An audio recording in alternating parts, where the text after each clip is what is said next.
On April 8, 2025, the Supreme Court of India delivered a landmark ruling. The case involved a dispute between the Tamil Nadu government and the governor. The governor had refused to give his assent to 10 bills passed by the state legislature. The court ruled that the governor's delay was illegal and arbitrary. It effectively granted assent to the bills. The court set deadlines for governors and the president to act on state bills. Governors were given 3 months to make an initial decision. If a bill was repassed by the state legislature, the governor would have 1 month to act. The ruling sparked intense debate about the separation of powers and the role of the judiciary in a democracy. This debate would soon reach the highest levels of the Indian government. President Draupadi Murmu found herself at the heart of the controversy. On May 15, 2025, she took the unprecedented step of publicly questioning the Supreme Court's ruling. President Murmu invoked Article 143, Clause 1 of the Constitution. This article empowers the President to seek the Supreme Court's opinion on questions of public importance. The President framed 14 specific questions for the Court to consider. At the core of her challenge was the concept of deemed assent. She argued that the Constitution does not provide for deemed assent. The President's challenge represented a fundamental question about the balance of power between the judiciary and the executive. Could the Supreme Court, through its interpretation of the Constitution, effectively rewrite its provisions? To understand the President's challenge, it is essential to delve into the key constitutional provisions at play. Article 200 governs the governor's assent to state bills. It mandates that the governor act as soon as possible, but does not specify a time limit. If the state legislature passes a bill a second time, the governor is bound to give assent. Article 201 deals with the President's assent to state bills. The President has the power to assent, withhold assent, or return a bill for reconsideration. However, like Article 200, it does not stipulate any time frame for these actions.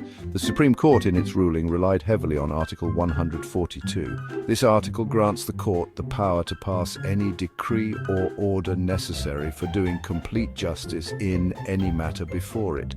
The President questioned the scope of Article 142. She argued that it could not be used to override the specific provisions of Articles 200 and 201. President Murmu's 14 questions to the Supreme Court were carefully crafted and went to the heart of the constitutional debate. She asked whether the court could impose deadlines on the president or governor when the Constitution itself does not. She questioned whether the court's interpretation of deemed assent amounted to rewriting the Constitution. The President also sought clarity on the scope of Article 142. Could it be used to override specific provisions of the Constitution or to encroach upon the executive's domain? The President's questions highlighted concerns about judicial overreach and the potential erosion of the executive's powers. The nation held its breath, awaiting the court's response. The President was not alone in expressing concerns about the Supreme Court's ruling. Vice President Jagdeep Dhankar, known for his outspoken nature, launched a scathing critique of the judiciary.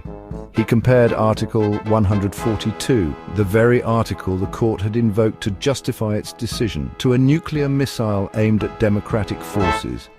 Dhankar argued that the court's broad interpretation of Article 142 threatened to upset the delicate balance of power between the judiciary, the legislature, and the executive. His strong words resonated with many who shared his concerns about judicial overreach. Dhankar's intervention ensured that the debate would not remain confined to legal circles, but would become a matter of public discourse and scrutiny. The spotlight now shone even brighter on the Supreme Court. The standoff between the President and the Supreme Court had profound implications that extended far beyond the immediate case at hand. At stake was the very principle of separation of powers, a cornerstone of any functioning democracy. The President's challenge questioned whether the judiciary, through its interpretation, could effectively amend the Constitution and encroach upon the powers of the legislature and the executive. The ruling also raised concerns about federalism, the distribution of power between the central government and the states. By setting deadlines for governors and the president to act on state bills, the court seemed to be wading into an area that had traditionally been the domain of the states. The potential for inconsistent application of laws across different states was another concern. The Supreme Court's response to President Murmu's questions was eagerly awaited. Its decision would have a lasting impact on the balance of power between the different branches of government and shape the future of Indian democracy for years to come.